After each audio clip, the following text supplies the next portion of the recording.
Depuis qu'il avait gagné la faveur des dieux, ce garçon bénéficiait d'une protection éternelle. Peu importe où il se trouvait ou quel danger il affrontait, un dieu intervenait toujours pour lui venir en aide. Même s'ils étaient séparés, il pouvait toujours se battre pour lui à distance. Quelle que soit l'ampleur de la crise, il était là. Et chaque fois qu'il n'appréciait pas quelqu'un, le dieu de la foudre pouvait le frapper d'un éclair. Mais il n'en avait aucune idée car les dieux se montraient toujours inoffensifs et bienveillants en sa présence. Ce qui l'empêchait de se rendre compte de leur véritable puissance. Un jour, un homme va venir lui demander de l'aide. Il voulait qu'il éliminer un puissant esprit maléfique. L'homme soupçonnait que cette entité soit en réalité une sorte de dieu. S'il s'était adressé au garçon, c'était parce qu'il savait qu'il avait une puissante divinité protectrice. Même s'il ne pouvait pas la voir, il en ressentait la pression écrasante. Mais le dieu de la montagne n'avait pas l'intention de céder si facilement. Les dieux n'étaient pas des êtres que les mortels pouvaient commander à leur guise. Cela a immédiatement mis la pression au garçon car il savait pertinemment que le dieu était en colère. Heureusement, le familier du dieu de la montagne était là pour l'apaiser. Ce n'est qu'alors qu'il s'est calmé, mais il ne voulait pas donner son accord sans contrepartie. Sa condition était de recevoir plein de pâtisseries.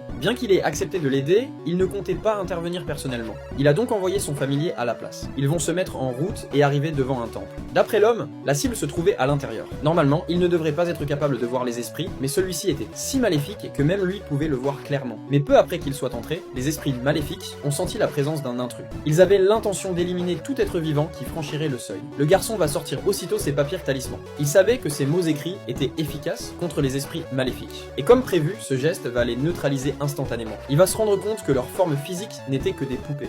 Mais ensuite, il va se passer quelque chose que personne n'avait prévu.